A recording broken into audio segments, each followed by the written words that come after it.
ಈಗ ಎಲ್ಲರೂ ಕಣ್ಮುಚ್ಕೊಳ್ಳಿ. ಹಾಗೇನೆ ನಿಮ್ಮ ಕನಸಿನ ಲೋಕಕ್ಕೆ ಜಾರಿ. ಈಗಷ್ಟೇ ನಿಮ್ಮ ಆಯಸ್ಸು ಮುಗಿದಿದೆ.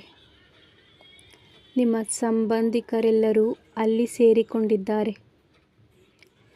ಎಲ್ಲರ ಬಾಯಲ್ಲೂ ನಿಮ್ಮ ಬಗ್ಗೆನೇ ಮಾತು. ಈಗ ಅವರು ಏನು ಹೇಳ್ತಿದ್ದಾರೆ?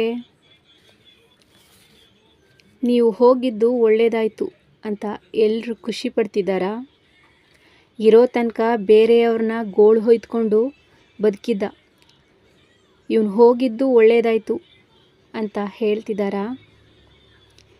ಎಷ್ಟು ಒಳ್ಳೆಯ ವ್ಯಕ್ತಿ, ಇನ್ನೂ ಸ್ವಲ್ಪ ದಿನ ಬದುಕಬೇಕಿತ್ತು ಯಾವುದೇ ದುಃಖ ಪಡ್ತಿದ್ದಾರಾ? ಸತ್ತ ನಂತರ ಆತನ ಬಗ್ಗೆ ತುಂಬ ಪ್ರಾಮಾಣಿಕವಾದ ಅಭಿಪ್ರಾಯನ ಹೇಳ್ತಾರೆ.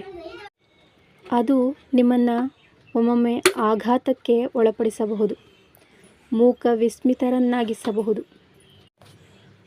ಹೌದು, ಏಕೆಂದರೆ ನೀವು ಬದುಕಿದ್ದಾಗ, ಅದರಲ್ಲೂ ಒಳ್ಳೆ ಸ್ಥಾನದಲ್ಲಿದ್ದಾಗ ಯಾರೂ ನಿಮ್ಮ ಮುಂದೆ ಇದ್ದದ್ದನ್ನು ಇದ್ದ ಹಾಗೆ ಹೇಳೋದಿಲ್ಲ. ನೀವು ಕೂಡ ಅದೇ ನಿಜ ಅಂದ್ಕೊಂಡು ನಿಮ್ಮ ಜೀವನವಿಡೀ ಭ್ರಮೇಲೇ ಕಳೆದಿರ್ತೀರ. ಸೊ ನೀವು ಬದುಕಿದಾಗ ಮನಸ್ಸಿನ ಆಳಕ್ಕಿಳಿದು ಒಮ್ಮೆ ಯೋಚಿಸಿ ನೋಡಿ. ನೀವೇನು ಕೆಲಸ ಮಾಡ್ತಿದ್ದೀರಾ ಅಂತ ಒಮ್ಮೆ ಯೋಚಿಸಿ ನೋಡಿ.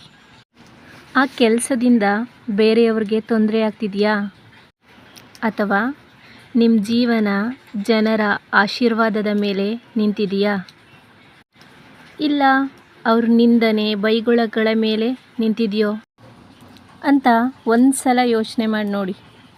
ಮನಸ್ಸಿನ ಎಲ್ಲೋ ಒಂದು ಮೂಲೆಯಲ್ಲಿ ನೀವು ಮಾಡ್ತಿರೋದು ತಪ್ಪು ಅನ್ನೋ ಭಾವ ಖಂಡಿತ ಕಾಡಿರುತ್ತೆ. ಕೂಡಲೇ ನಿಮ್ಮನ್ನು ನೀವು ಬದಲಾಯಿಸ್ಕೊಳ್ಳಿ.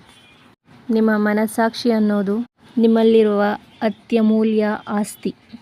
ನೀವು ಇಡೀ ಪ್ರಪಂಚವನ್ನೇ ಮೋಸ ಮಾಡಬಹುದು, ಆದರೆ ನಿಮ್ಮನ್ನು ನೀವೇ ಮೋಸ ಮಾಡ್ಕೊಳ್ಳೋಕ್ಕೆ ಸಾಧ್ಯನೇ ಇಲ್ಲ. ನೀವು ಕನ್ನಡಿ ಮುಂದೆ ನಿಂತು ನೋಡಿಕೊಂಡಾಗ ನಿಮ್ಮ ಬಗ್ಗೆ ನಿಮಗೆ ಒಳ್ಳೆಯ ಅಭಿಪ್ರಾಯ ಬರಬೇಕು. ನೀವು ಸತ್ಯದ ಹಾದಿಲಿ ನಡೀತಿದ್ರೆ ಸತ್ಯವೇ ನಿಮಗೆ ಸ್ವಾತಂತ್ರ್ಯನ ಕಲ್ಪಿಸ್ಕೊಡುತ್ತೆ.